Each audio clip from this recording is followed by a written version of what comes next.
welcome to our official Moonbirds update. Yeah. Justin, good to see you. It's good to see you. I'm glad to be here. So this is a little bit different than what we've done before. We wanted to take a little bit more casual approach to it, conversation. Mm-hmm. Yeah, do you want to get into some of the stuff that we're going to be covering today? Like about as casual as you can be when you have multiple cameras around you with a bunch of lights and laptops and whatnot. Obviously, the last time that we got together, this was almost 6 months ago where we did Future Proof. Talked a lot about, kind of product launches and some of the things that we're doing. And while Future Proof is a lot of fun, one of the things that Future Proof does is it's always just like, here's what's next and here's this. And one of the things that we've heard from the community incredibly crystal clear, very consistently, is that we really need to align on the North Star. Talk a lot more about what is the purpose of Moonbirds and Proof? What does the future look like because of that? And how do we unify everything that we're doing? And so today, this really is a conversation more about, the story of Proof, where we came from, what that means for us now about our perspective and where we're going. And so look at today as more of a casual conversation about that. That doesn't mean there won't be fun stuff to talk about what that informs for product here. But I think ultimately what this really is about us talking about how to unify what it is that we're building and to give you a very clear North Star of what it means to be a part. Yeah, when I think about the work that we've done going into this over the last, few days and weeks and all this year, really, this is all leading to this point now where we hope to really provide a ton of clarity. Yep. Just a really clean, focused vision for who and what we are. And that is exciting to me. But before we get there, I think the best thing to do would be to start and just talk about, how we got here. Because there's a lot of stuff that and there's some stuff that you don't know, little bits and pieces that we haven't shared. So we're going to kind of pull back the curtain in essence and show you some stuff that you may have never seen before today, which is crazy. That's right. There are 3 parts to today's talk, and that is going to be, number 1, we're going to understand who we are. What are Moonbirds all about? What is Proof all about? Number 2, we want you to know our purpose. What does that mean we do because of that? And then the third part here, we want you to see where it is that we're going, knowing who we are, what our purpose here in the space is going to be. Here's what we're doing about it and what you can expect from us. Yeah. But let's start off with that origin story, because I think that's a fun one, is to talk about those very first days and weeks that we got started building this thing. The formal history of Proof. Yeah. So, I'll start at the very beginning. So initially, when I first heard, obviously was involved in the blockchain very early on, doing some early Bitcoin things, but then was very lucky enough to have been there when CryptoPunks was just kicking off. And to act like that there was any skill there was none. It was just the right place, right time, right? And was lucky enough to mint those and then immediately forgot about them. It was like, okay, that's cool. You can put, art on the blockchain. It's an interesting idea, but I don't think there's much there, right? Fast forward, it was clear the next time I opened my eyes, which is like a year and a half, 2 years later, that a lot had changed. Like a lot had evolved. There were this idea of this new standard for NFTs, which would allow artists to actually be paid ongoing, which was a huge deal. Like for the first time for these artists to get ongoing compensation as these NFTs were being resold.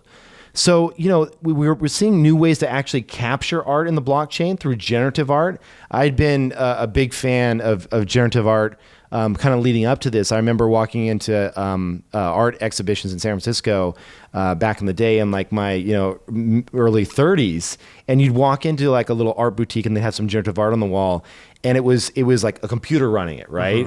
It'd be like, oh, cool, beautiful. I never thought I'm going to buy one of these because I'm like, the computer will break one day. This will go away, blah, blah. So when I saw art blocks for the first time, I remember there just being this big aha moment, wow, we're able to capture this and store this forever in the blockchain, cement it in the blockchain, and then the artists get these royalties forever going forward. So it was a very exciting moment that was actually happening. And it really was this belief that we were kicking off a brand new digital renaissance for the first time. This was going to be a brand new movement. And that's when I had kind of reached out to you. That's right. You were starting a podcast at the time. called Modern Finance. Yep. And I took a screenshot of the first DM that you sent me on Twitter, which is funny because when I talk to people, they're like, oh, how did you know Kevin? I was like, he DM'd me. He just sent me a DM on Twitter. This was like the first conversation we ever had where you were outlining sort of this Modern Finance. What day was this? Blockchain. March 19th, 2021. Yeah. So we're like 2 years, almost 2 years. Yeah. But this is funny because it's like I was coming home from a family trip and I'm in the car with my wife. And I'm like, I just got a DM from Kevin Rose. To which you replied, who's Kevin Rose? And I was like, okay, well, I knew who Kevin Rose is. Well, I appreciate that. But this kind of kicked off us working together, working on Modern Finance. And these are some of the designs that we made here if you want to see some pretty fun pixels. Yeah, I said in that DM there, I wanted a very like 80s retro feel. I remember when you put this calculator, I was like, well, maybe that's going a little too far. No, like the little iPod type thing. Did you invent that? No, Did you design that? I think it was like some medical device. I think it was like a blood tester or something like that. But I was thinking, how funny would it be to like make it like an old classic iPod? Yeah. So I looked up like the old UI interface when it was just like the, what do you call it, 1-bit. And I tried to like recreate it in that. But from there we started working together. We finally landed on some actual final branding for Modern Finance. Yeah. Me being someone who didn't understand really any of this world, I asked you a lot of questions while we were working on. You were really gracious with your time and just kind of explaining some of these kinds of things. But you had a full-time job. We should tell people you were not just a freelancer at this point. That's right. That's right. I was working at a startup at the time, having a ton of fun doing it. I mean, I'd probably been with them for about 8 months at the time. And so we were just kind of working on this as kind of a side thing and jamming. And I do remember having that conversation where it was like, hey, these NFT episodes that we're doing are like really getting a lot of traction. And you were really passionate about NFTs when we were talking. I mean, you were just like, I don't know why you're not doing them. Like it's art and it's this. And I remember you even saying like, this is like a huge Renaissance kind of moment. It's going to be a really big thing. So that's when we broke Modern Finance off and we did Proof. And Proof was kind of a standalone one. We did take some episodes from Modern Finance, kind of migrated them over. Yeah. But immediately something was there. It was really hitting. And I think it's because you can paint such a compelling vision when you're excited about something. Yeah, I mean, when I get into any new industry, like when I see something emerging, the first thing I always want to do is like seek out like who are the professionals working here, who knows the most, where can I absorb that information the quickest, right? Yeah. And so, having DC Investor on an early episode was such such a thought leader in the space, and then getting artists on to talk to them about their stories, having Snowfro on early, having Beeple on early, just really absorbing as much as I possibly could. And that was just my tool. That was my tool to help inform my own investing decisions and start buying some of that art. And then I just knew that we had to grow this ecosystem, right? We had to bring more people into the fold and let them understand why this was going to be a big deal. And I feel very lucky that we launched when we did, because I still hear stories when we do meetups, like someone will come and be like, dude, I got a Fidenza at 1 ETH, amazing, thank you. Or I'll hear the ones that I don't want to I can say fuck, I should have bought a Fidenza at 1 ETH. Why didn't I? So it was this idea of let's bring people together. Mm-hmm. Speaking of bringing people together, is we put together the Discord. Right. We had that Proof of Friends thing. So the whole Proof riff on things was around then too. And this was your way of basically just saying, hey, I'm interviewing all these artists. Let's get them together to talk and let's have conversations like this. Like the podcast should not be the end of the conversation. There's still so much to talk about. So most people don't know about this right now, because I had, before the actual Proof Discord happened, we had a friends Discord that was basically me saying, okay, I'm talking to these artists. Let's bring them all in the same space so we can have conversations about this. And I added in a sprinkle of just friends that were kind of into this as well. This is before the Proof Pass launched or anything else. It was just a private little tiny Discord of about 25 people or something like that, right? It wasn't a crazy active community, but people were getting to know each other. It was artists were connecting. Artists were talking about how are they selling and how are they positioning some of the stuff? What is some of the stuff they're working on? And it became, I feel I didn't even really get involved too much. I kind of just watched because I was like, oh, wow, this is amazing. These people are creating something every day. And it was really, really neat just to kind of see how people were getting to know one another in this small community. And I know that this is where you had kind of the breakthrough idea where it was we can make this whole space better by encouraging these conversations. People should be able to connect with artists. They should see what people are collecting and connect them with each other as well as to artists. And that really was the birth of the idea around the Proof Collective. Yeah. Yeah. And then at what point were you like ready to leave your job? Because I remember there being a lot of discussion because you weren't ready to make the leap. I wasn't. No. Well, so you came up with the whole like, let's do this proof collective thing. Let's commit to it. It'll be a token gated community and we'll bring people in. At the time it was like, let's think about a 1,000 person token gated community of, dedicated hardcore NFT collectors. Right. And this is when you had kind of like wanted me to really consider, I think this is going to be a great jump for you. I think it's going to be a really good time for you to go full time. Again, at the time I was working kind of in product. I was running a product design org at a small startup, and I was really enjoying it. I was like not even at the 1 year cliff yet. Well, but when people don't know what the 1 year cliff means, that means that you were vesting your stock. Right. And if you leave before 1 year, you don't get it. You have to give all that stock back. That's right. And it was one of those things where it was like, I was so close and I was like, And so you would approach me and you're like, hey, this collective thing, I'm telling you, we're hitting at a really exciting time. I am passionate. You are passionate about art. Like, we can build this thing together. And I was like, can you give me like 2 months? Can you give me 2 months to do this? And you were like, no. Like, you don't have 2 months. If we're going to do this, we got to hit it right now. And I'll never forget the way you framed it. You're like, the exact phrasing, it was like, I'm telling you right now, there's a renaissance and like, we need to build in the renaissance. And you're like over here painting signs, which are great. Signs are great. But like, I'm telling you, let's join the renaissance. And you're like, I just need to finish a few of these signs first. Right. And that is the way that it felt. Like that captured it. Like that was the conversation we had where I was like, fuck it, let's do it. Yeah. Like I left, I didn't get any of my equity because there wasn't a single day I could go more without jumping in and building for this. And man, what a ride it has been. Yeah, it's been crazy. And, obviously that led to the Proof Collective Pass. That's right. Which we launched. And, that pass, we didn't really know how to price this thing. Like, we were like, okay, we're going to do this small 1,000-member thing. I don't remember exactly what ETH was trading at. Do you remember what it was? I will have to go back and look. Probably like in the 3,000s, probably close to 4. Yeah, it was a little pricey. And I'm like, well, the best thing we can do is just set it at a high price and let it automatically step down over time so that it finds its own natural price discovery, right? Yeah. So the majority of them sold out at 1 ETH. Yeah. Like it was when it hit that 1 ETH mark that they just went. And this was a point where, we didn't even know how much capital we were going to be bringing in, but we were stoked. We're like, okay, cool. Like this is cash that we can now go build and deliver great products and services for this collective, So that meant like for us, it was that special access to artists. It was, the education component, which was deep dives, and quite frankly, turning the podcast into something professional. Like those were audio podcasts. Yeah. We didn't have any of this stuff, any of this like video rigs or switching or, Mao wasn't here. We had none of that. Right. So it was like, how can we professionalize this stuff? How can we do, networking events, basically anything and everything that you would need if you were a serious collector.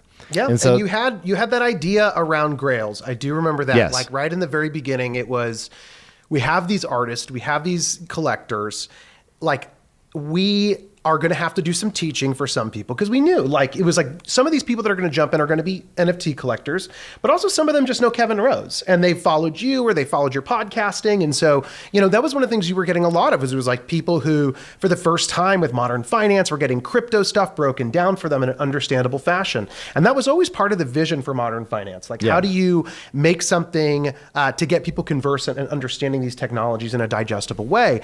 And the original Proof podcast felt very similar. It's like, hey, this artwork is notable, but if you don't understand what's going on, it might be hard to understand what this means. Right. You take a look at, people who don't know the crypto native world or they don't know NFTs and you show them a squiggle and they're like, okay, so it's a line. And it's like, right, but it's about what this signature represents. Right. And so I think you've always done such a good job of that. And so that's what you're talking about where it's like, that's why we, conceive the idea of like more education, more bringing people along for the ride. Like that has always been core to what we're building here at Proof. And I think once we understood that this was part of the story that we need to play, you had this wild idea for a series or an exhibition where you didn't know the artist's name And that was Grails. And you were like, we should just see what people do if they don't know who the artist is and see whether or not they collect the works that they want to collect. Right. And I think that was such a wild idea. Like that was our first like product, aside Right. from the collective pass itself. We're just like, all right, well, we don't know where the collective's going to go, but this is one project that we'll do, and we'll just see how it does. Yeah, and I think there's a couple things here that are worth noting that it's like jogging my memory now, thinking back down memory lane. When we formed the corporation Proof, it's technically called Proof Holdings Inc. And the reason why I wanted to add the holdings there is I always thought of us in our perfect state.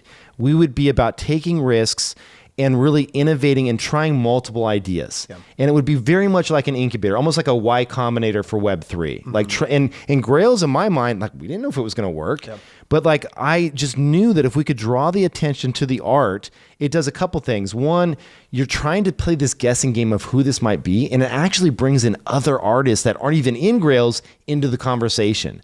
So it's a lift for other artists, even though they might not even be a Grails artist. The number of times people thought Xcopy is going to be in a Grails is like, in the thousands now at this point, right? So it's like, I just was really excited to try that as our first experiment. And so that, obviously went quite well. People were pretty stoked about how that went.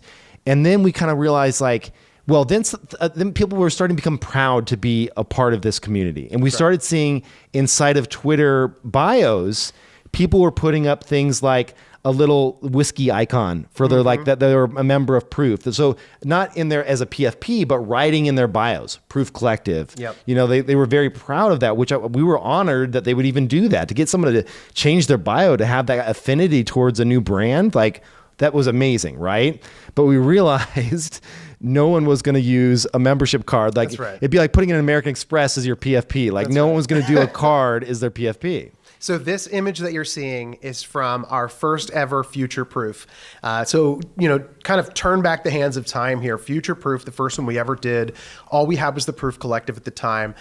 This was, the time that we were announcing just sort of like, here are the things that we're excited to build. Kevin having a background in product, myself having a background in product, Kevin really being somebody who, is deeply connected with technology and kind of watching art, me, myself being somebody who's created art, but was kind of hesitant to call myself an artist in general. We knew that there was something here. And so we were talking about building this much bigger brand. So this is where we conceived the idea of like, they need a PFP to really unite them. And I remember we spent some time at kind of like our own retreat, really working on some of these things. It was supposed to be a vacation for myself and my wife as well. But it ended up just being, we're just like jamming and we had so many ideas. By the way, my wife is still pissed at me because we spent Hannah brings it up often. Oh, dude, I get that. Like, is this a real vacation? No. Or is this like an actual work? I get this. Well, I'm not gonna. My wife's gonna watch this podcast, but like, yeah, I get this all the time. Like that was supposed to be our vacation. That's supposed to be our vacation, and we ended up just like brainstorming the entire time. Really excited. Yeah. So what we did with this was we came up with like an idea of like, we can grow this community, grow the people who are going to learn about art, who are going to be a part of this really big conversation, ultimately figure out what it means to really build a community that's focused on the things that we're passionate about. And that was the idea of where we came up with Moonbirds. Why owls? Well, so that was funny because we had, I think it was a Notion document or something where we were listing off all these different types of creatures that they could be. Yeah, I really wanted to make ghosts. You wanted to make ghosts, and we had a mood board for that. But then we started thinking like, what actually means, like, what is wise? What is about like collecting? Like, what would be, if there was an animal representation of a wise NFT collector, what would that, and then we just kept coming back to owls, right? And I think it was your idea to do owls. It was, because it was like the couple of the vertices that we were thinking about is, you're right, like wisdom. There was also like collecting things. There was also the idea of like, we need to have an emoji, like, because again, Proof Collective had been using the whiskey one, and so we're like, okay, what's an emoji that nobody really owns in the space? Right. And I remember thinking like, okay, are there any owl collections? And it was like, no, like we could own this thing, and so we did. We went. I forgot about that because we went through all of the emojis. Yeah, because there had to be one that someone would use, right? And so we were limited to a subset of like icons, right? Yeah, that's right. If you're thinking about doing a new collection, emojis is a great way to start. Yeah, So what happened? This is basically until this one day where things just really, really took off. I mean, this was insanity for us. Like the Moonbirds prices, they skyrocketed. You know, we couldn't have ever anticipated they would have gone this high, you know, up to, I think, like somewhere around 40 ETH. And there was one that was bought for close to $1 million, one of the rarer ones. Yep. Like, and this was all happening so fast. Proof passes were also just climbing up like crazy. You know, and because of this instant success, we got carried away. Like, to be honest, we got carried away. We thought we could just take on the world, right? Yep. And so now we had made these promises. We had made these promises to the community about High Rise, the conference, you know, the ongoing Grails drops, more drops for the community. And now we had a new audience to deliver for as well, which was the Moonbirds.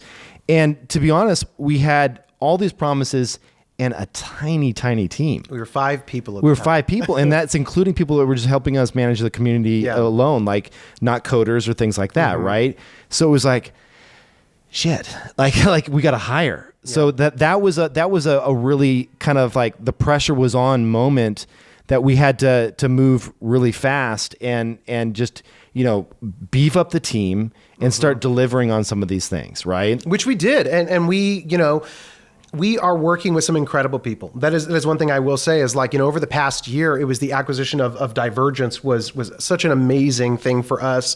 You know, really hiring some great technologists and artists and working with them. Just an outstanding community team. You know, I mean, for rallying together and putting this together.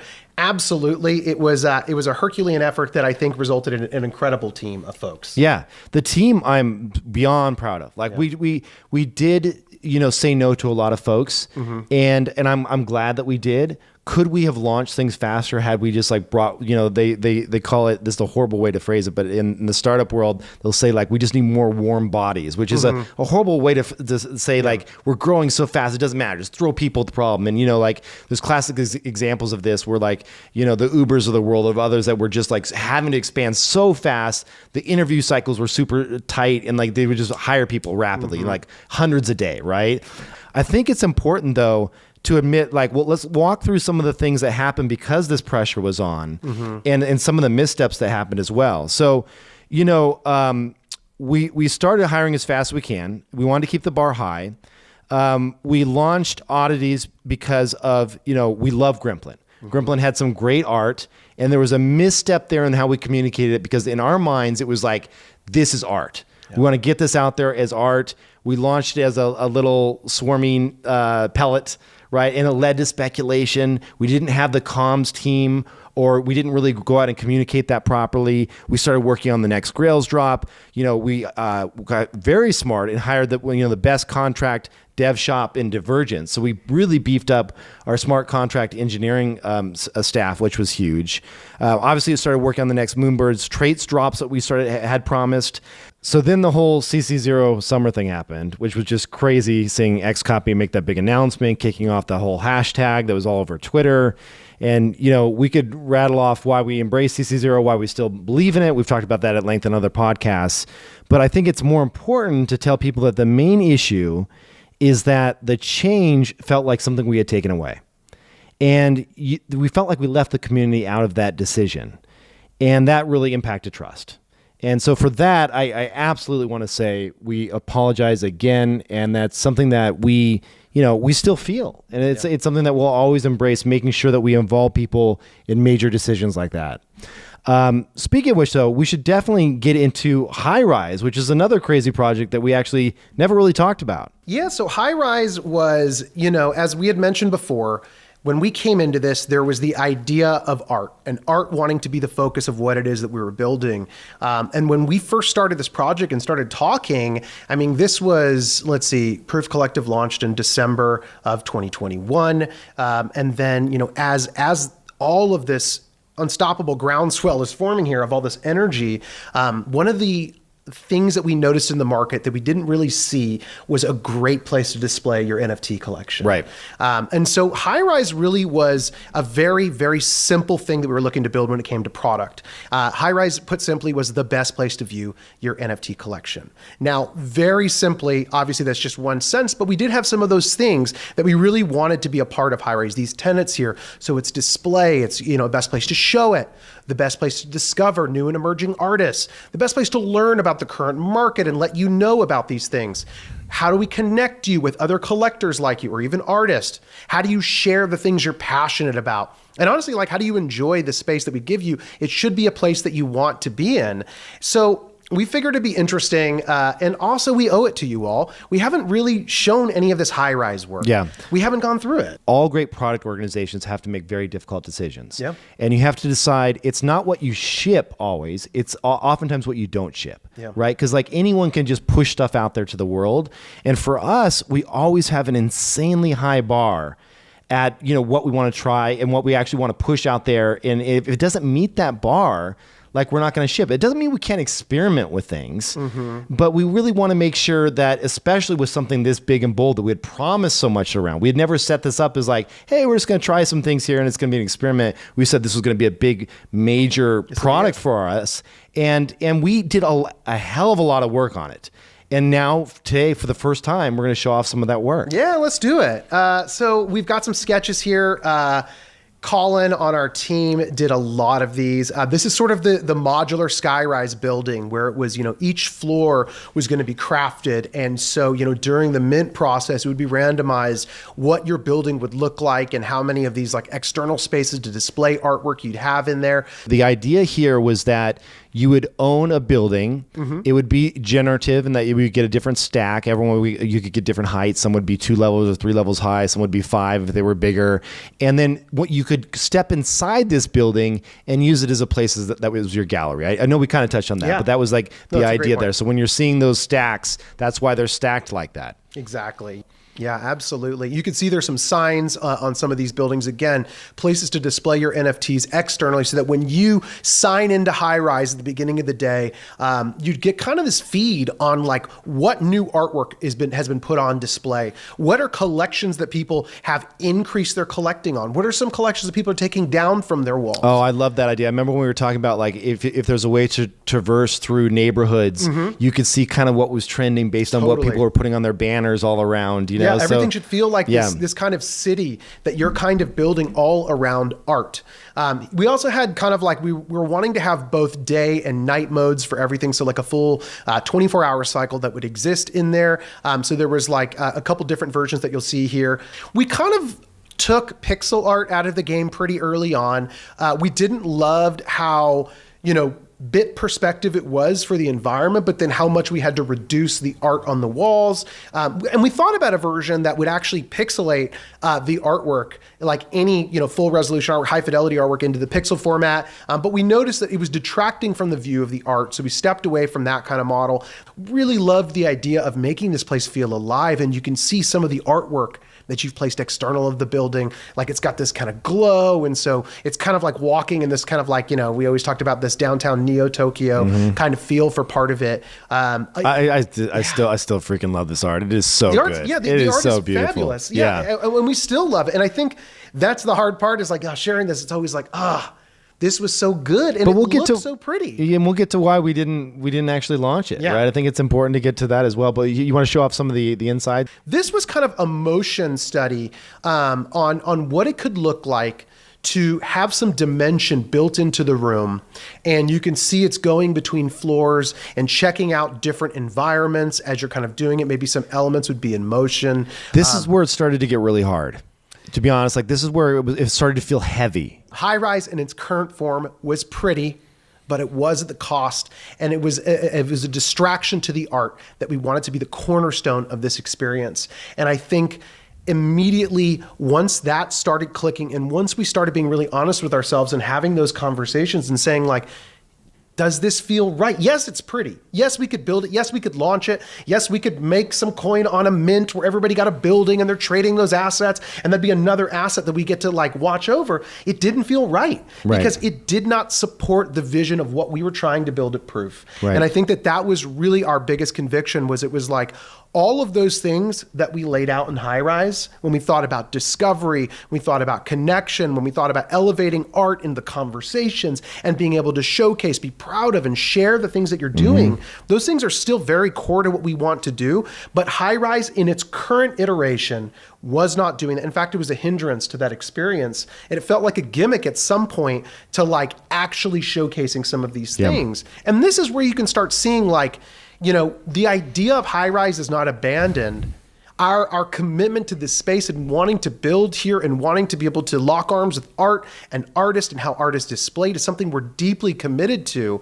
But ultimately, in its current iteration of where High Rise was going, this is where we had to pull back on some of these things. And this is kind of the discussions around, we need to have infrastructure that's already in place, like artist profiles, collector profiles, celebrating the people who are in this space, getting people access to information. So that's where we continue doing the research arm. And we said, you know, ultimately where this product goes needs to stay open. We need to be very open to that really big idea that's going to come as we expand on some of these things. But first, we need to deliver those core experiences to the community. Yeah, that's right. And I mean, that's why you've seen us build out the artist profile pages and like double down on some of those aspects, because they are so essential to whatever eventually those types of meaningful connections and things that we want to build become.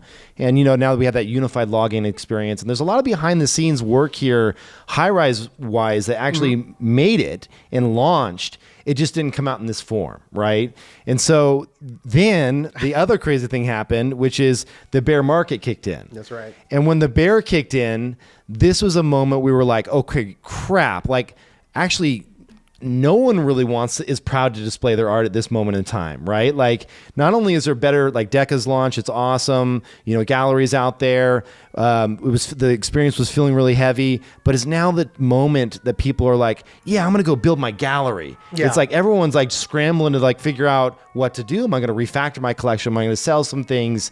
And so it was like, okay, hold on, pause. Like this, let's shelve this for now. Yeah, it was that. And I remember having a discussion about like the furniture stuff that we wanted to do, where it was like you would buy furniture in High Rise, you know, they were actual NFTs. And it was like so much of what High Rise was as we were building, we realized was kind of falling back on the volume of your collection, how big that collection was, how esteemed that collection was. And the same thing with like, you know, furniture. It's like, this is like valued, attractive out of the space. And it was just like, okay, this is a lot of things you need to keep paying for. You need to buy more art, buy more items in there.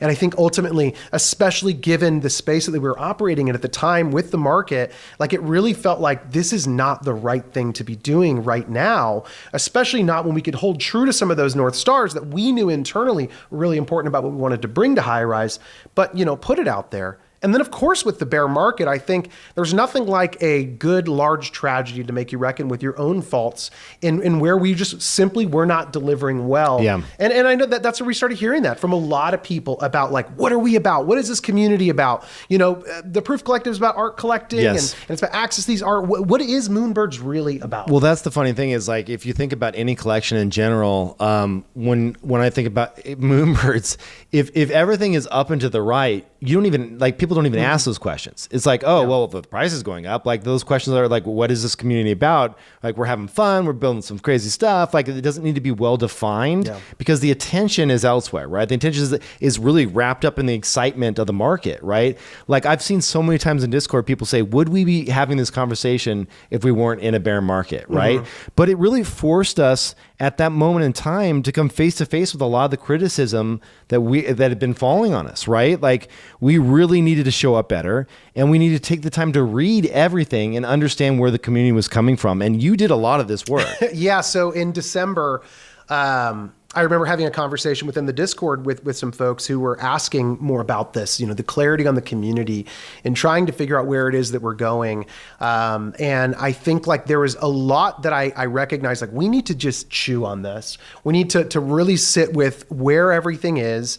And so, yeah, I took a lot of the break that we had to just go through, just scrub through Discord, to go through Twitter, and really just try and understand a bit of like where is this? And I remember texting you, dude, just a ton of stuff that breaks. You got to see this. Oh, well, okay. How do we do this? Oh, see, it's right on point there. So Justin, it would change depending on the day. There would be some days where Justin would be like, I'm not signing on for Twitter for a week, like, because you know, like, because there's some really, like, it's hard. Like, if you're really truly reading through this stuff, like, there's some harsh stuff out there, right? And we're humans. It can land on us in a certain way. And, like, you know, I was reading it too. But I'm glad we did this, right? Because this was our chance to really create a natural opportunity to refocus. That's right. Right? To refocus on what our vision for the future is. And so that's really what we've spent like the majority of the beginning of this year doing, is trying to figure out what is that game plan and how can that be clear and concise in all things moving forward. Yeah, I think the big unlock for us was understanding, like, you need to know why we did the things that we did, what we're excited about, what gets us out of bed every morning, and what we're looking to build here. And it's going to be different. Every project is going to be different with like what they're passionate about, what their community is interested in. And I think the hardest part for us has been when we didn't give that North Star very clearly. People didn't really know how to say, yes, I'm in, or no, I'm out. And I think that was a really big fault on our part, that we really needed to drive some of these things home. And there are a couple reasons, internally that we can have all the excuses we want about why maybe we were uncomfortable doing that, or why maybe it wasn't, the right thing to do then. But ultimately, this is a lot of internal reflection on the fact that, we should have been a lot more clear about where it is that we want to bring this business. And part of it is like, this is the hard stuff. This is the stuff that it's like, it's kind of hard to talk about. It's weird to be, borderline romantic about some of this kind of stuff, but it's like the reason why Kevin was here. I'm sure some of you heard the language around, new digital renaissance and kind of rolled your eyes about something like that. And that's okay. And when I think about art and some of the lofty goals that I think that art accomplishes, I understand that, like, I can be romantic about them. When we talk about any art as a medium, it can feel a little uncomfortable because of all the heart stuff that's kind of drug up in there. And it can feel very romantic, and that can make you feel like you're really disconnected or you don't truly get some of these things. But like, we're here because we care deeply about this space. We're here because we care about what the future looks like. But ultimately, we're here because there's a much bigger conversation that we believe is going on outside of just JPEGs, outside of just cryptocurrency. And we feel really honored that we can be a part of this conversation. But ultimately, what we need to do is align the entire business around why we started this thing to begin with, not just work on, okay, let's, keep this part of the business over here, and then we'll figure out what to do with this area over here. Like, ultimately, everything should be in service to what our core belief is. It should inform our purpose for what it is that we're going to do here. And those values should be understood by everybody who's here. And if you sit here today and you're unsure about what that is, that's our fault. We need to give that to you. And if we do give that to you and you say, you know what, I don't think that's for me, that's okay. And if you do this and you say, I don't know if that's for me, but I'm curious and I want to see what the ride looks like, awesome, let's go. And if you're here and you're like, yeah, that feels right, I can guarantee you we have a future that I think is going to be really, really exciting. Yeah. So we should talk about, kind of that formulation of what our North Star is and how we got to where we are on that, and kind of let everyone know what we stand for. Yeah. Here is really the story of this is, it's sometimes you need to be able to work with friends who are outside or strangers. I mean, you don't need to know these people, but really uncover those true set of beliefs. And I think for us, we wanted this to start with the belief. What is the thing that gets us out of bed every morning, no matter how silly it might sound, that we are aligned on, that we want to continue to build, that no matter what the products look like, this will always be true for us. And I think when you start here, when the foundation is correct, everything else is easier. Distribution's easier. Which product is easier? Which product to say no to is a lot easier. And this is the thing that we had to identify when it came to high-rise. High-rise didn't not work because it wasn't pretty. It's because it invalidated the actual belief that we were holding about what it is that we wanted to build. That belief, I'm prepared to read for you here, and I want you to hear it. I want you to hear these words. At Proof, we believe that art is proof of our collective humanity. And some of you are going to roll your eyes, and some of it might feel a little, gooey heart stuff. But all of these words were chosen very, very intentionally. Myself, I come from a design background. I'm not classically trained in any of it, and I was an illustrator as well. But it was always easier for me to just call myself a designer and illustrator. But ultimately, art has always been in my mind this lofty thing that only true artists really understand, only they really get.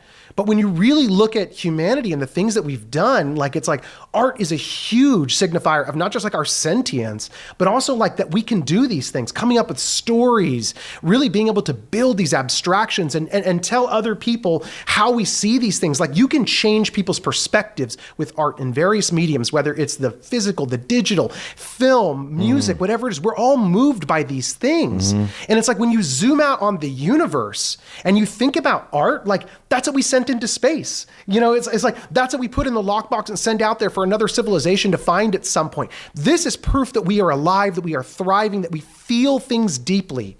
And to me, at Proof, art is the core. It always has been, but I think when we look at the history that we just painted for you, and this is why it was so important for you to understand where we came from, you need to see the areas too that are bumpy and that are ugly and that are rough, because you need to understand the parts where we lost sight of that vision, where we didn't properly capture how to align ourselves to that core belief. But we're here today to give that foundational belief and talk about how everything else will build a scaffolding on top of that. Yeah, and it's also such a...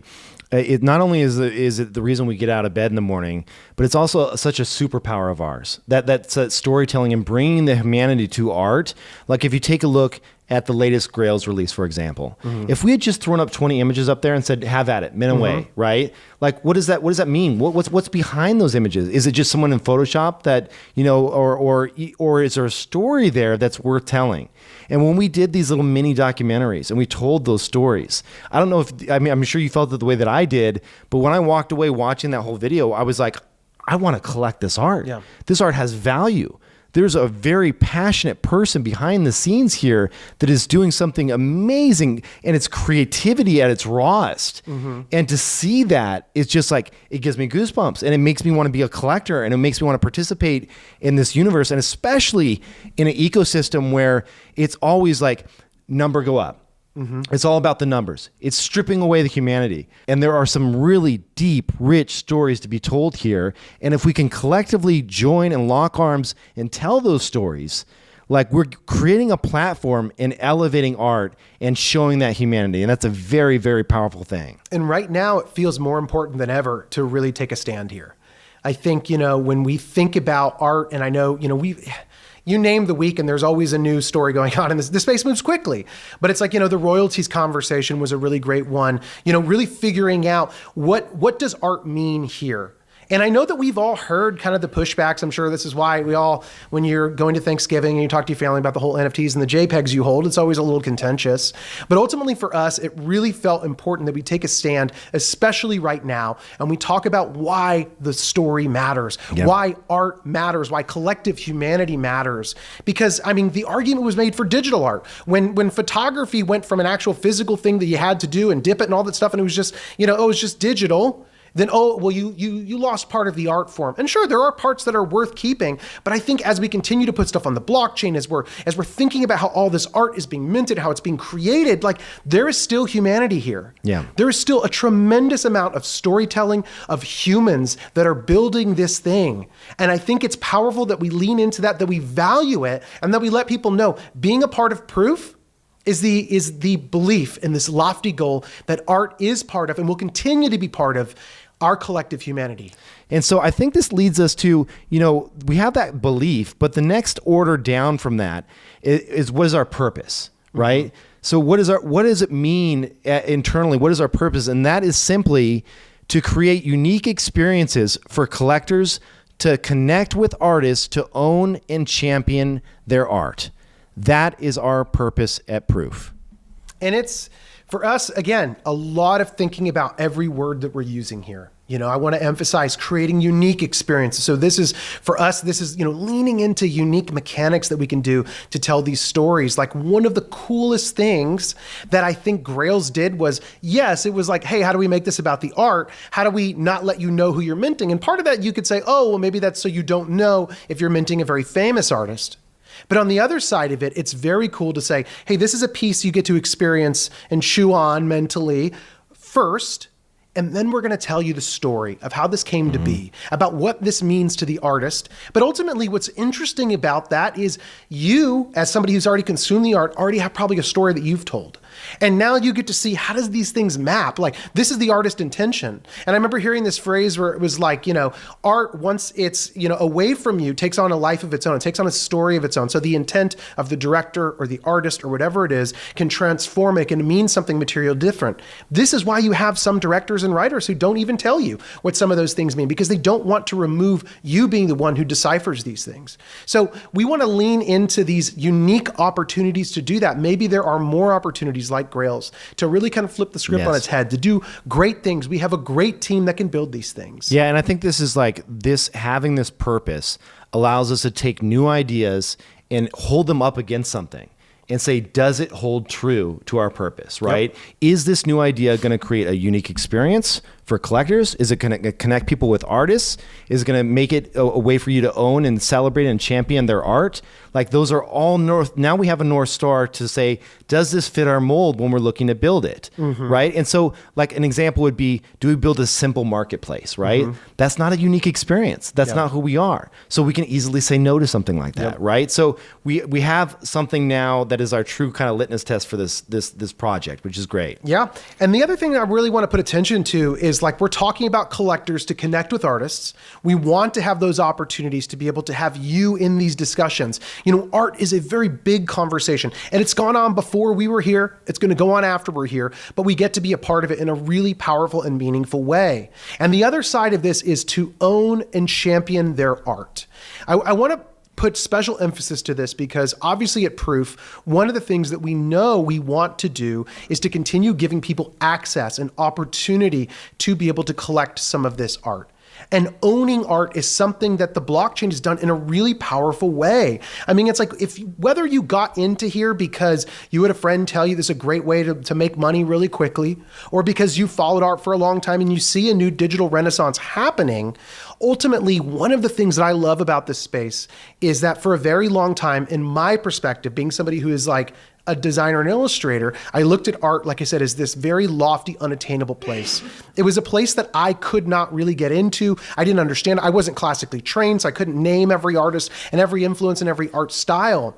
But it's like, some of us fell into this space and without even knowing it became art collectors. And we became part of this very big conversation that's been going on. And so for us at Proof, we see a very, very big litmus test of what we're building. When we think about this, are we providing access and opportunity for our collectors to be able to have opportunities to collect, to connect with these artists? And the other thing that I love about this is think about what this means for artists to have the opportunity, no matter where you live. There's that phrase, which is like, brilliance is evenly distributed throughout the world. Opportunity is not. We are elevating so many people in their craft. We're getting access to a global art market, getting more and more people into this art conversation, and it matters. It fundamentally matters. And we at Proof, Kevin and I deeply, deeply believe that. The next question to this, with this deep belief is, how do we get there? What are the values that we apply to this, and how do we live those values to get there? Yeah. One of the first things that we talked about, when we were thinking about how do we get these like really tight ones, was courage. We don't need to let fear of failure in a fast-paced industry weaken the strength in our convictions. And this is one of the areas that we know we have displayed in some areas and we have lacked in others. It takes courage and it takes conviction to say, hey, High Rise is not operating and it's not doing what we set out to do in this space. And so we need to say, yes, there is investment made in it, but any additional investment will only hurt us even more. We also need to have the courage to say, hey, even if we see this is where part of the industry is going, even if we see that this is the current meta that exists, we believe in holding fast to our vision of what we believe is the right call for the space, for the way that we want to build these products, and for the way that we best honor our collectors and our artists that work here with us. After this, we have exploration. And this is that delivering those unique collecting and artist experiences. It requires us to explore and define our own playbook. We don't just want to be seen as a duplication of another project that already exists out there. Yeah, and on the exploration front, I mean, this is our challenge to go out and build truly novel, unique things that set us apart from everyone else. So, we're not going to be the big gaming company, and that's okay.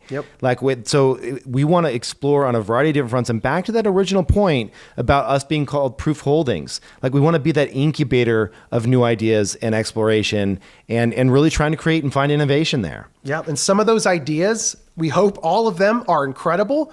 Some of them we're going to launch and it's going to be like, all right, this needs refinement. We need to figure out how to fix some of these things. And it's hard, of course, when you're building in public or when you're in the Web3 space, because you want to be right with your first gut of like, yeah, this is what it is. But then once you start in the build process, I mean, every good startup I've ever followed has done so many things, and what they thought, their original thesis of what it was they were going to build changes once the product is there. But what we didn't have was our concretized values and our beliefs and our purpose. And now that we have this, the product will move. These plans will change. Even something that we say today could change what the final delivery looks like. And it's important that you all know, and this is the ride that in the line in the sand that we really want to draw for people out there, is like, we're going to build products that will fail. I think that's important to state as well. Because if you're truly taking on risk and you want that upside of something massive that is widely adopted, that you're known for, you also have to fail at the same time. And failure is simply, all it is admitting that you learned something new and moving on, right? And sometimes we'll launch something, we'll iterate, and even then we'll kill it, right? Because that is how incubators work and great products get built. I was there during the creation. I'm not like physically there, but I was there with the team. I knew the folks involved during Instagram and Twitter. Both of those products, they were not Instagram and Twitter when they launched. One was bourbon and one was a podcasting app. And they said they had the courage, the conviction, and the exploration to say, this isn't working, we're going to launch something new. And that became massive, right? And so we need to embrace that entrepreneurial DNA and say a lot of this is going to fail, and that's okay. Absolutely. On the third one, it's global citizenship. And what this is we are responsible giving members of a wider ecosystem. We believe in supporting others and celebrating their successes. And you've probably heard us say this before. We don't think that anybody has to fail for us to win, but ultimately this informs how we build here. We want to be good patrons. We want to be good stewards of art. We want to be, defenders of the technology in a meaningful way. This is why we open source some of the things that we build. And this is why we believe that this is not just about proof. It's why Proof of Conference, when we set it up, was not just about, us being the only people on stage. There are incredible builders here. There are incredible projects out there. And I think for us, when we draw a line in the sand, and when I say some of you are going to be really activated by this, some of you are going to say this isn't for me, that doesn't mean the whole space doesn't have to be for you. I guarantee you there's a project out there, a great project that is doing something that may not be our same value. It may not be where we're aligned to like what we want to build in product delivery, but that doesn't mean it's not deserving of what's going on here. And I truly believe this space is only just getting started. Yeah, absolutely.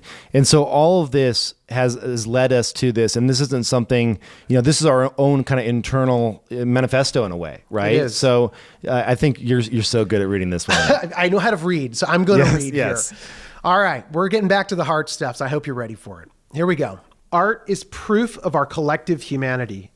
From handprints on cave walls to pixels on screens, art forms the unbroken chain of our shared human experience. Art isn't frivolous, it's fundamental, the foundation to the stories we tell, cultures we create, and societies we build. But art is also at risk of being commodified. The blockchain has the potential to usher in a digital art renaissance, but we have to decide, is it about the numbers or the people? At Proof, we're focused on creating unique experiences for collectors to connect with artists, to own and champion their art. Art is more than a floor price. It's humanity's handprint on the world. And this is not the kind of thing that I'm going to walk into a bar and start saying to people. That's right. It's not the kind of thing that we're going to sign off on every Twitter Spaces and do. But what it is it's that remembrance sometimes. When things get crazy, when we're feeling the pressure of like, should we do this even though we know it's not the right thing? We go back and we look at this. Now, maybe this means something for you and you want, and that's great. And maybe it doesn't mean something for you yet and you want to see it proved out. And that's okay too. But for us, this has been a very powerful metric in thinking about what we want to build and how we're going to do it. And it's also exciting because this framework that you're seeing now, this kind of North Star for us, that is going to bring together all of these projects. And you're going to see here very shortly how we tie them all together, right? And I think that's going to be a very powerful thing once we pull it off. Yeah. Speaking of this North Star, though, I think it's important to talk briefly about our token.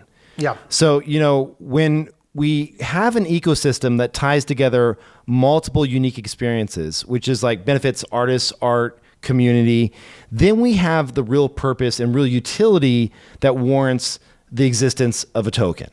And so, we can't and won't build an asset for speculation. You can see how everything that we've been pointing to, we have to roll up to that single unified vision, right? And speculation is not inclusive of that. So, you've seen now that we have hoots, right? These are our rewards that we have for positive contributions within our ecosystem. And you can expect to see that product evolve over the coming weeks and months. But that said, let us be clear. I know that we had mentioned Q1 about talking about a token or getting closer to launching a token, but we want to launch a token when we have this supportive environment that is built out that checks those boxes that are our North Star, right? And also one that obviously will pass regulatory scrutiny as well. Last thing I want to see is Justin in jail. I appreciate that. Yeah. So know that this is something that is not dead. It's actively being worked on, but we also have to have that supportive ecosystem in place. Yeah, similar to High-Rise. Maybe one day we'll talk about the original versions of it. And part of it was tied to a lot of what High-Rise was going to do. But ultimately, there's a little more gestating that needs to happen there. And we need to be confident that it actually serves that belief and that purpose. Yes. Awesome. Well, from here, what does this practically mean for me? And this is a great question because, again, you heard some lofty ideals. You heard some things that we strive for. You heard the way that we self-align with the products we're building. But what does this mean for you as you sit here in the audience? Well, we've got 3 areas we're going to go through. We're going to start with Proof Collective. After that, we're going to jump on over to Moonbirds. And then after that, we're going to talk about Mythics. How does all of this impact any updates we have, as well as just kind of the information going forward about all this stuff? Because I know inevitably there are questions here. And maybe one of those right now is, hey, this feels Moonbirds, actual delivery here feels very similar to Proof Collective. And we need to work with you all to have you understand a bit more about that vision and how it's going to look around here. Yeah, absolutely. Awesome. Let's start off with the Proof Collective. This was, again, how do we make a statement around here? Yes, we had a vision for the Proof Collective, but again, we want clarity. We want to make sure we always hone in on what the statements are. And I've seen it even in the Discord of a couple people like, well, what's the purpose of the collective? It's like, okay, I thought that we had a purpose, but you know what? We need to say it. We need to verbalize it more. Mm-hmm. So for us, Proof Collective, it is an art collective supporting the digital renaissance. Yeah. That's Proof Collective. Absolutely. And we've made this promise to the collective to have this play out over the next few years. I mean, the actual pass, as we set up from the very beginning of this, was for a 3-year membership for the Proof Collective. And we've talked with the collective about this.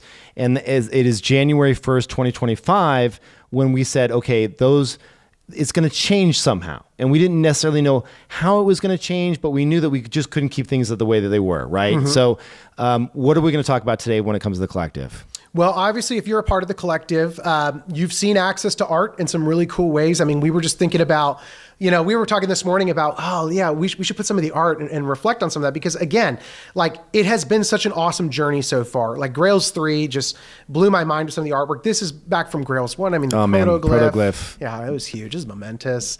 Tyler's piece, The Wall, which was awesome.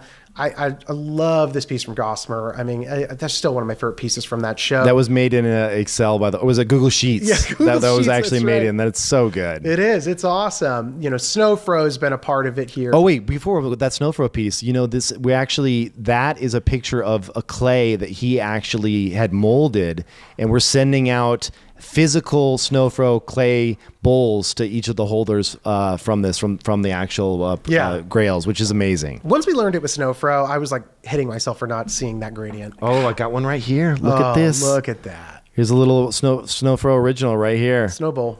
That is amazing. Awesome. Oh, he's got his little stamp in the side here as well. Snowfro right on the side. So these are going to be going out. This is so cool. Elida Sun, love this piece. This is a really powerful one here.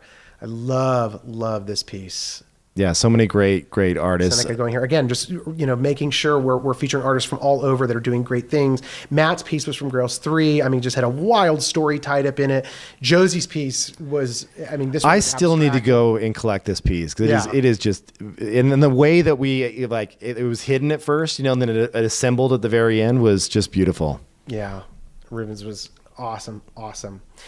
And the reason why we're doing this and why we're talking about this art is because, again, this was us really speaking in our natural language. Mm-hmm. Everything around Grails and the curation and putting the stories together, all of that felt so powerful to us. And I remember as a team, even just like getting thrilled about the whole process of what this looks like. And it's an area we know we are exemplary. We know that we shine when we are doing this work because it is the passion of our life to be able to do a lot of these things. And there's a couple statements we need to make, which is the fact that the collective, Proof Collective, will run as planned for the next 2 years, ending its current iteration in January 2025. And you can expect 10 art exhibitions or collections per year going with the collective. Yeah, so just re-emphasizing here to everyone that's a collective member, nothing about what we have told you is changing. This is sticking all the way through January of 2025.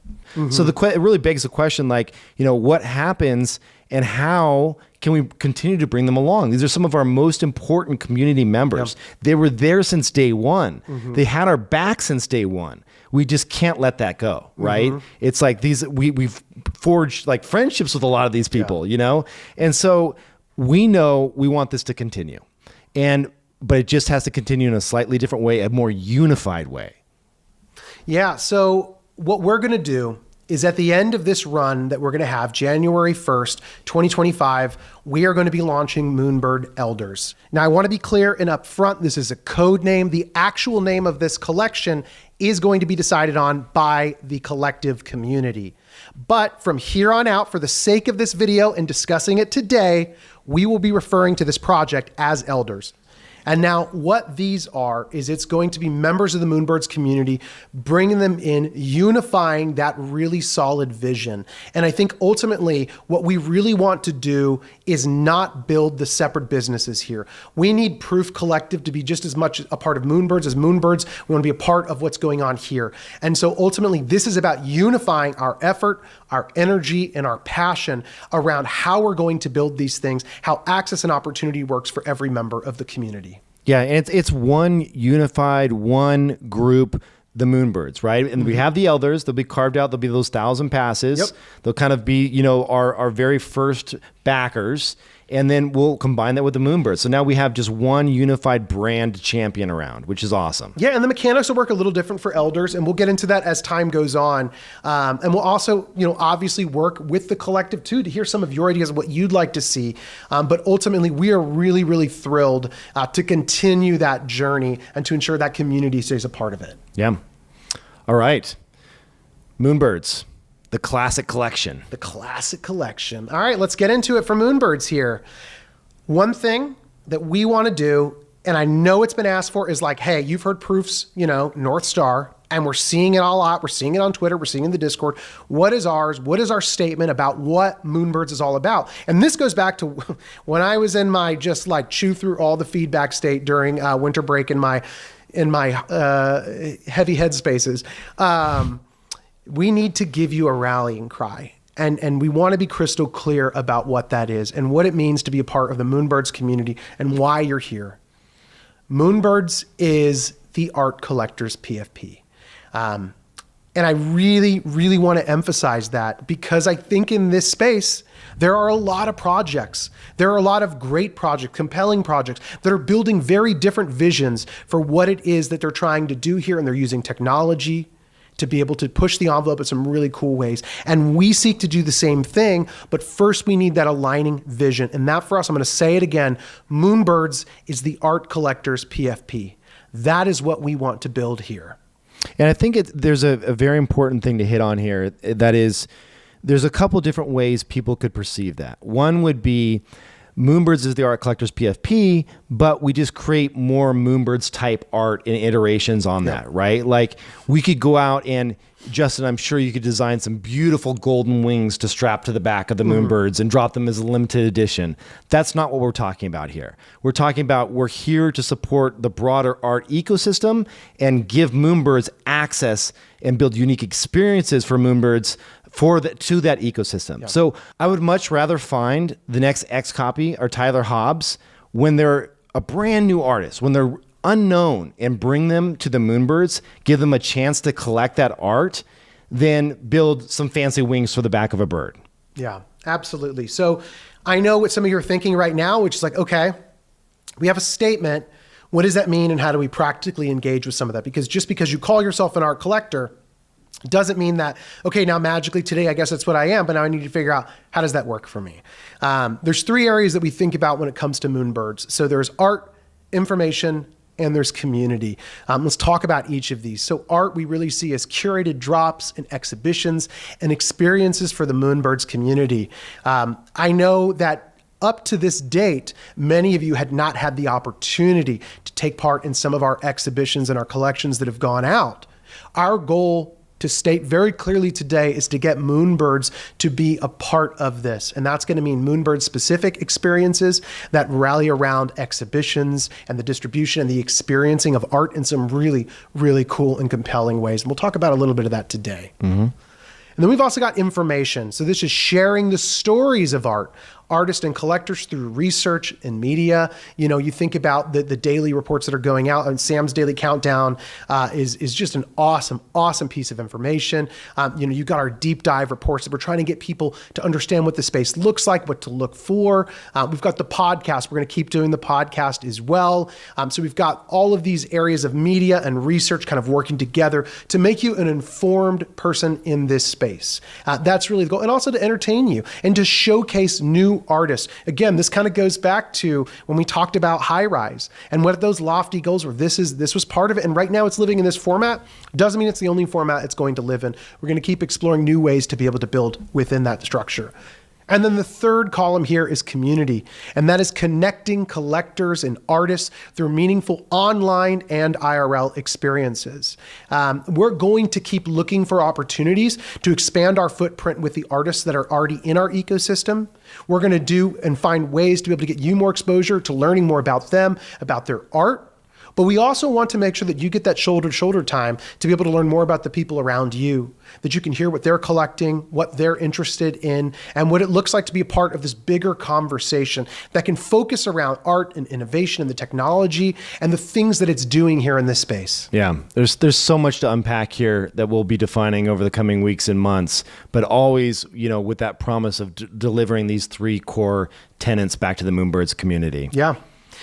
So we've got a couple practical things to kind of go through and how we see some of this kind of stuff working out. One of the bigger announcements here that you know we do want to talk about, and I think it's worth addressing as we're getting kind of close to that time, Diamond Nest is going to be the final nest tier as a Moonbird that you're going to hit. And Kevin, you want to tell us a little bit more about that and where the decision kind of came from here? Yeah, absolutely. I mean, here's the thing, going back to this idea of experimenting and trying new things. Like when we set out to create nesting tiers, the conversations we were having was, wouldn't it be unique if we could reward people for being like hardcore, like diamond-handed holders, right? Like the people that hold on to our NFTs for the longest period of time.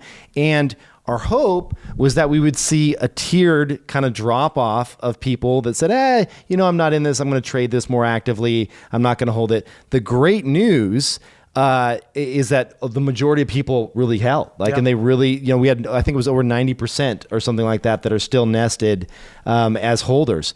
That doesn't create that different groups and different segments of the population to kind of reward differently, right? Mm-hmm. And so it was a big experiment. But we knew one thing for certain. When we end anything like coming to the end of a diamond nest or having our very final nest, we want to go out with an absolute banger. Yeah. Like we wanted this, and we don't want it to be just a random, you know, piece of merch that we send you in the mail. Right. Like if we're leaning into art, let's start to kick off things with art. Yeah, which is why today we're pleased to announce that On that Diamond Nest Day where folks are reaching it, you're going to see the first exhibition specifically for Moonbirds called the Diamond Exhibition. That's going to actually kick off the minting process on April 18th. And the reason why we're going to do it that way is, again, we tried to make sure we allowed people that 24-hour window to when they could get in. And we said it's not going to matter for at least the first 24 hours. But you will see a nice little quality of life upgrade for those of you who are day one nesters in the Diamond Exhibition. But again, every Moonbird hitting Diamond status is going to be able to get into the Diamond Exhibition, which is going to be a fantastic exhibition. Right now, I know Eli is doing the curation of it, and we've just got a fantastic roster. Multiple artists. Right. Yeah, there's going to be some really, really cool stuff. And, really the goal here is to have all of you get to experience what it's like to be a part of a curated art experience like this at the level of Grails. And so we really, really are thrilled to be able to put this on. And no, it is not the last whatsoever. It's the beginning of really a new paradigm for Moonbirds as well that we're excited to welcome you into the community on. We've also got Lunar Society kicking off.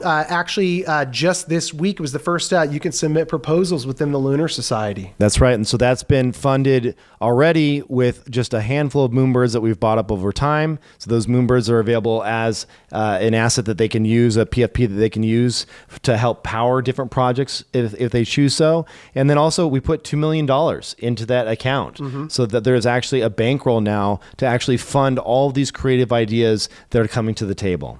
It's important to note, this to me really fulfills that value of global citizenship as well. As Moonbirds, I think it's very important that we make our mark here in this space, that we do really, really awesome things. I love the idea of having builders in this community that launch great product. That when this person is a Lunar Society alum, that's how they got this started. There are builders all around us, some of them from non-traditional backgrounds that deserve the opportunity to build something awesome.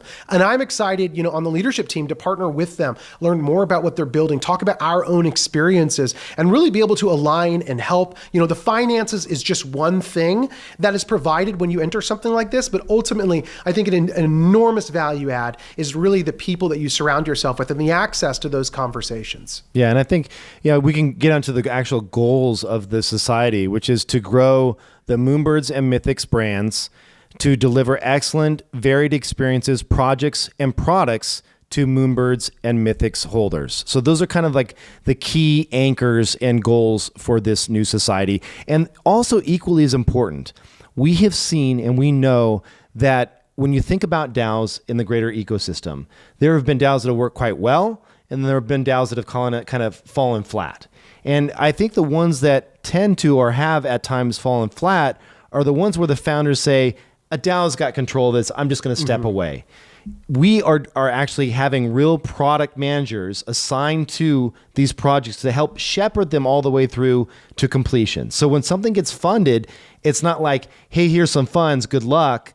Like, we'll see you back in 6 months. We want to provide additional resources to make sure that real additional value gets created out of this DAO and back to these holders. Absolutely. Yeah. Lunar Society, I think there's a lot of power in that. And I think, obviously you need to be able to see it work to really understand some of that. But this really has been a point of tremendous excitement for all of us to see what happens with it. And I think that some really, really awesome things are going to come through Lunar Society. All right. Let's talk about Mythics. Mythics. So we did an art update not too long ago. We're not going to dig into too much of the new art, although there is something to share with that.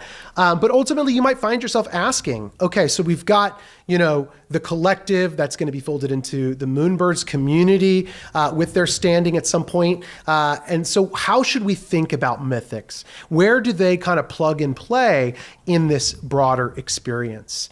We see Mythics as the builders and the citizens of the digital renaissance. Now, a big thing that we really want to build, as we just talked about, was a DAO or a Lunar Society, an organization that is funding and working with and electing great products that are going to elevate this space into doing some really, really incredible things. When it comes to Mythics, they're going to be able to submit, to be able to propose things, to be able to vote within the DAO. But ultimately, we would love to see this collection be a passionate group of builders, a passionate group of people who want to see this space do incredible things as it goes forward.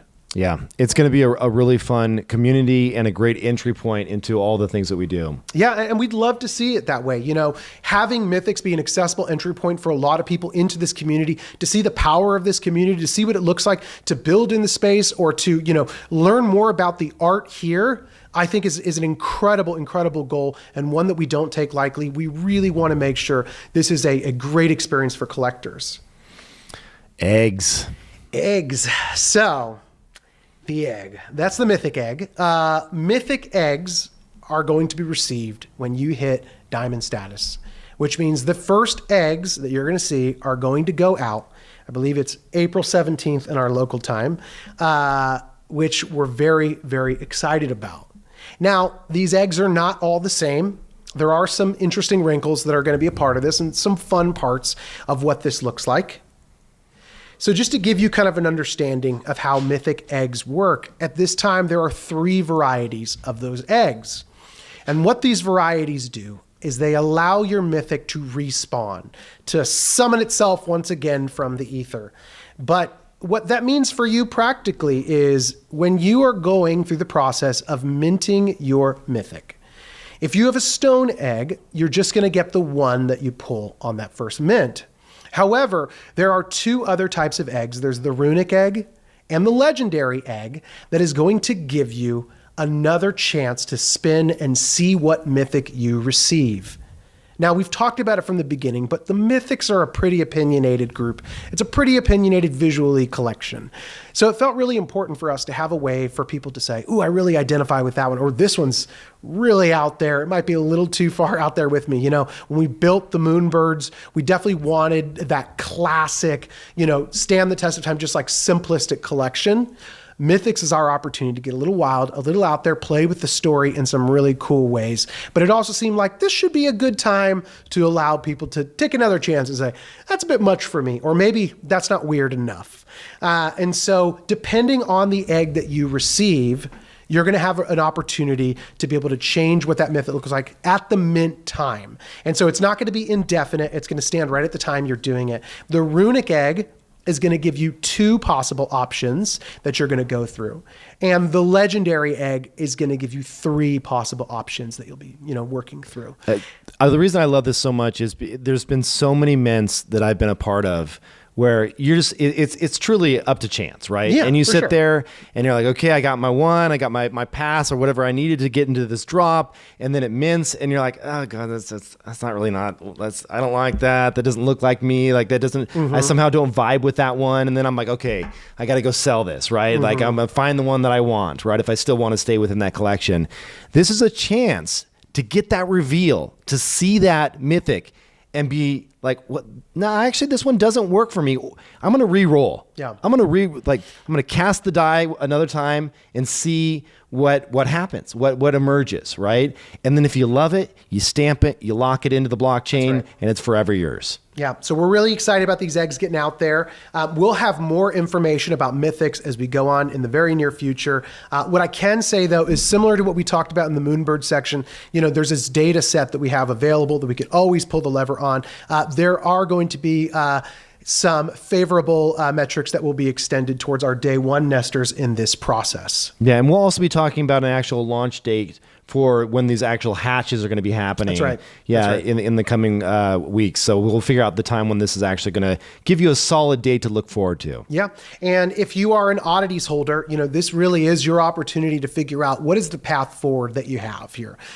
You can choose to burn your oddity in the Hearth of the Odd God, and that'll be a stone egg. So you won't have any re-rolls that'll be tied to your Mythic, but that's you transferring from an oddity into a Mythic. And, you could also choose to hold that oddity, but oddity will continue to exist the way it was originally seen, which it's an art drop. And obviously it will be deflationary. That number will naturally go down as oddities are burned, but ultimately oddities are really about celebrating the art that's a part of it and celebrating how awesome Gremplin is. And it's a decision point for you to figure out what you want to do. There's no way you're getting my oddities out of my wallet. I'm burning some oddities. I have, well, I have really good oddities. Everyone has their different take on which. They're all good oddities. Well, it depends on which characters you like and all that stuff, but I love my oddities. Anyway, all right, let's talk about the next few months. Yeah, we got some things that are going on, and I know that the bigger question is, as we announce this focus on art. All right, coming up soon, we've got a couple different announcements to make. Mika. Yes, so Mika is going to be a collaboration that we're doing with Pace, and we're going to be doing this launch on March 15th.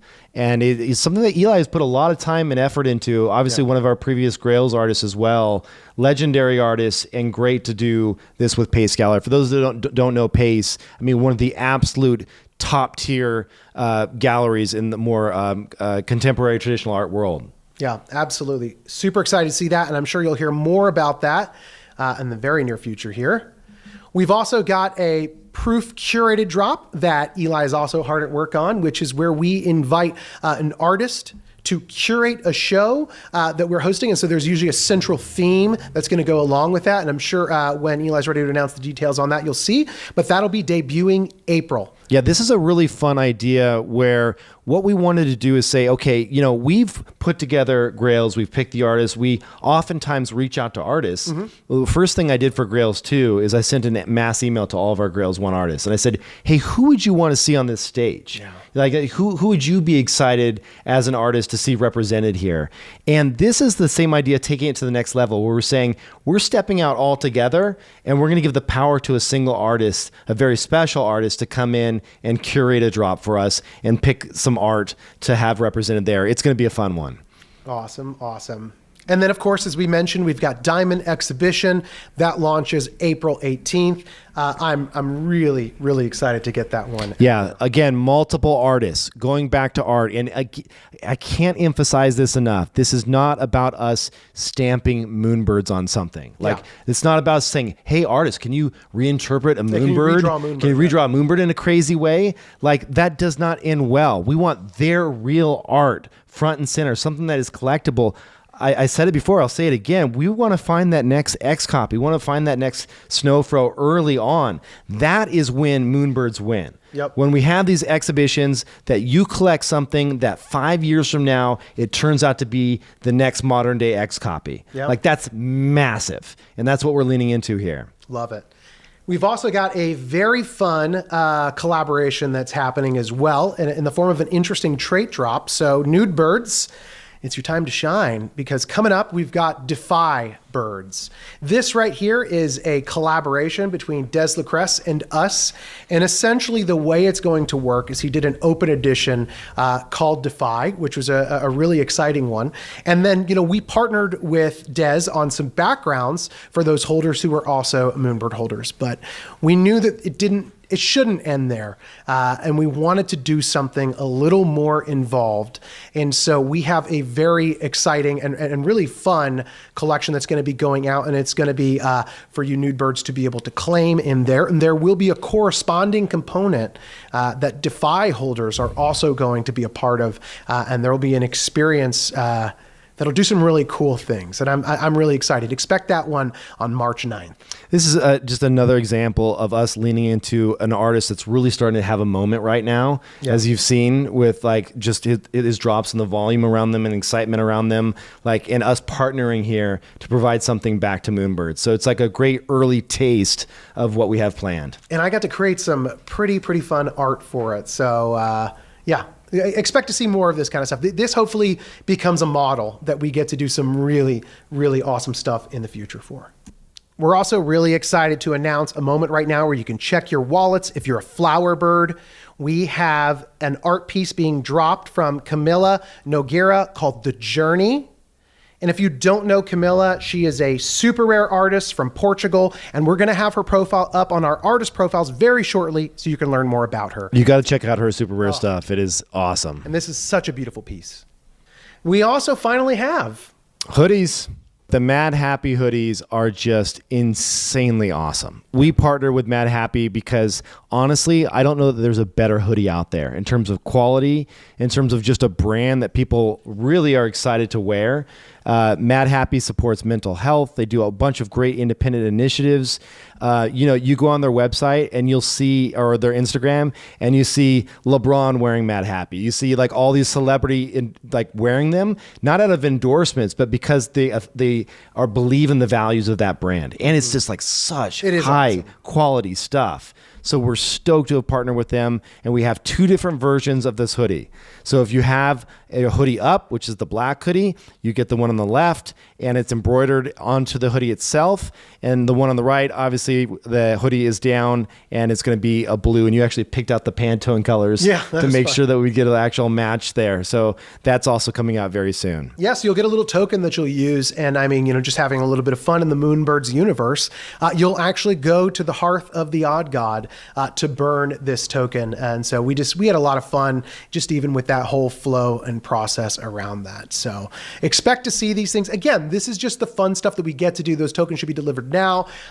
We are going to continue doing really fun collaborations. Obviously, that's just a list of some of the things that are coming out in the next few months. We've also got some backgrounds that are going to make its way to you. I believe the next up ones are going to be Tyler Hobbs' Fidenza is going to be a background that your Moonbird can equip, as well as Chromie Squiggles. Chromie Squiggles. Yeah, background there as well. We're going to do a really cool kind of gradient background for that as well. So you obviously have to have one of those corresponding NFTs in your wallet for that to actually work, because technically that's how they work behind the scenes, which is a cool little extra flex for your Moonbird. When you wear it as a PFP, you can say, I also have one of these. Was loving seeing all of, both the Lucreus and the X-Copy backgrounds that are out there. And then some of the day one nesting backgrounds as well, which was also really cool. So we're not done experimenting there. And we've got that process down really well now, because it's all obviously done in chain. And so we expect to see more of these very unique backgrounds coming soon. And it really kind of forms for us the basis of how we really want to operate in the space.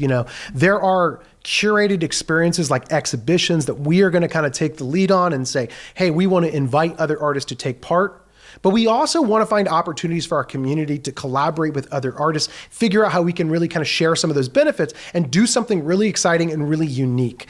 And so for us, know that this is the beginning of what we see as incredible partnerships, making great inroads with artists in the space and continuing to really ramp up those collaborations. Yeah, and I think when you see some of these drops, it's worth mentioning, you'll see my trait hasn't been represented. I have a monocle, I have this, or I have that, like when does it drop? Our goal is that, obviously we have artists that come in and say, hey, I affiliate, I love skulls. I want to do something for the Scully trait. That's their decision as artists. But what we would like to see is the vast majority of these to be available to everyone, right? And so we know that artists will come in with different drop amounts, meaning some artists may want to drop 500 to our community, right? And then in which case you'd have to raise your hand and say, hey, I'd like to be a part of that drop.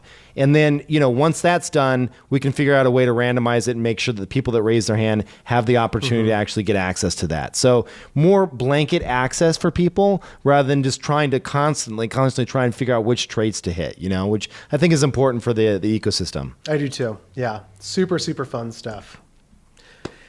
If there's one statement that we make today as we align our vision, as we talk more about our beliefs and really give you all an understanding of where our North Star is that we stand behind the artists of the digital renaissance.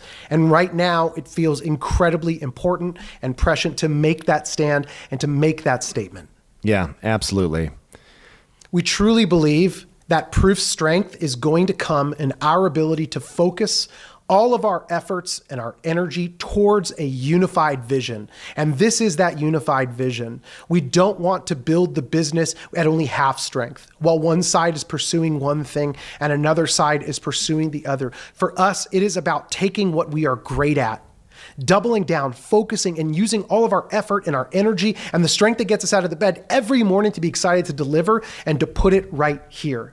And we hope that you'll join us on this journey, because I think it's going to be a ton of fun. I think it's going to be exciting. And I think that the experience that we are going to deliver are going to be the one that tickle your fancy and delight you. I love I know it was kind of coming through me. I just felt like I had to do it. One of the things I love most about this, Justin, when we talk about this is this is not us chasing the latest, hottest trend, and trying to find that next little thing to quickly grab onto and catch it while it's going up, right? It's us saying that we believe one thing we know to be certain, and that is that art is going to stand the test of time. And if we find and surface and create a platform for artists and deliver that back to the Moonbirds as a unified community, it's going to be a very valuable club to be a part of. And so we're excited to build that. That's why I want to get out of bed in the morning. I get so excited when we do these Grails drops and we feature these great artists. Like that it just like it excites me at my core. Yeah, and know that like any startup, like any business that's just forming, ultimately plans can change about what we deliver. But today, again, it felt so important to give you an understanding of who we are, of what we're all about, and the rest can follow. The strategy, the timeline, the roadmap, all those things, yes, they could be important, but ultimately we need to have an internal litmus test that says, is it serving this bigger vision? And there can be fun things, and we'll do fun things. And some of those things are just going to be great experiences because we think it's fun to really see what's there, and we're going to experiment, and we're going to do great things. But we really want to push ourselves to be accountable to the vision that we build here today. And I think one of the things that is very important going forward is that you saw for the first time today, you saw high rise and you got an explanation for why we didn't do it. We've been sitting on that for months and months and months. And in the absence of that information, you don't understand what's going on. So I think, it's important to say when we do things down the road, when we kill things, which we ultimately will, when we change our minds, we're going to be much better at explaining the rationale behind the scenes of what actually happened and why we changed our minds, right? Or why something gets modified a slightly different direction. And if it impacts you directly, we're going to have that conversation with you, right? So that's very important to just reiterate that. Yeah, absolutely. All right. So in summary, what is happening through January 1st of 2025, and then what actually changes for everyone? So we know that nothing changes for the Proof Collective. Like all drops and benefits are as promised through January 1, 2025. Now there's going to be new art-focused drops for Moonbirds and new limited access opportunities for current exhibitions. Now the Mythics are an extension to our wider audience and our wider community, but they're not going to be eligible for the art drops. Now, after January 1st, 2025, Moonbirds are now unified. We have them all together under one umbrella, but we also have elders, right? That's that 1,000 collection of people that graduated from the Proof Collective and are now the elders. So that means that Grails and other collective exclusive products will be available for both the Moonbirds and the elders. But in certain circumstances, elders will get everything that Moonbirds get, but for some projects, they're going to get a little booster. So slightly better chance at getting into some of these mints. And that'll be the difference between holding those two passes. Yep. And you'll hear a lot more information about that as we go. Obviously, we're still a little bit of the ways out from there, but expect to get a much clearer understanding at the post-2025 world. I think, honestly, though, this is great news for the elders and for the Proof Collective, because when we had said, we didn't know what was going to happen at the end of 2025, we had a lot of people that we were clearly upset, including us, because I didn't want those private meetups to go away. I didn't want like a lot of those community things that we were doing with them to go away. And this is a path forward where now we're unifying the brand. We have a clear rallying call around everyone, and we can still keep some of those little perks and little tiny boosts on when you get into certain mints, and still keep some of those meetups, keep that all live, keep that private community live inside of Discord, and move forward, right? And not have an expiration date, which is awesome. Absolutely. And that is, to us, still every motion that we have here is about unifying what's going on here and ensuring that Proof as a whole and the Moonbirds community can really align on why we're here and what it is we're good at and what we want to deliver to all of you, which I think is going to be a tremendous multiplier on what we can deliver. And I think, to some people, today is going to read as us drawing like a hard line in the sand. It's saying that we are taking a path and we're choosing a path forward, right? And I know that we'll lose some people because of that, but we will be stronger around a unified vision. right? Like now you know what we stand for. And when you sign up to become a Moonbird, you know what you're signing up for. You know you're signing up for the future of art. And that is a very powerful place to operate from, because there's no guessing what this community is about. There's no like, well, I think it's about this and I'm not sure. It's like we have a very clear line and a very clear focus to build towards, which I'm thrilled to do. Yeah, same here. At Proof, we believe that art is proof of our collective humanity. We really, truly believe that. And I hope you see that inform the products that we launch. You'll see that as a part of our strategy. You'll see it when you read it on our values and our purpose here as an organization. Ultimately, making this statement, being this declarative, is really us ensuring that you know what it means if you come along for this ride. And I think if you're aligned, I think you're really going to like the ride. I think you're going to like the things that we do. I think you're going to like the places that we try new things. I hope you enjoy some of the experiments that don't work out for a time, and then we'll figure out how to align some of those things. But ultimately, I really believe great businesses are formed by knowing who they are. And, again, I'm just going to reiterate, I am so sorry it's taken this long to really put this together and that you've had to live in this friction of not fully understanding what community you're a part of and what this all means. And I hope right now that this alignment, it gets you excited and it gets you fired up. Yeah. And if you don't know, if it gets you curious about what it looks like to work in this space. I really, truly believe this is going to be big for us. I think it's going to give us the best opportunities to build the very best things that we can for you. And when we talk about, we've mentioned this many times on Twitter Spaces and things like that, of wanting to build into the future and for this community into the future. Somebody said it a couple of town halls ago. They're like, it seems like Kevin's a little deflated. He's a little down. And if truth be told, when there's a lack of clarity, it does bring you down. But when we got back to our core and we revisited our origin story and who we were and why we woke up and why we were so pumped and fired up to get out of bed in the morning, it was around this focus on great art and artists and on this bet that art is the future, right? It doesn't mean that other PFP projects can't exist. It doesn't mean that anyone else has to fail, but this is our clear path forward. And I'm excited to be there, and I hope everyone will join us.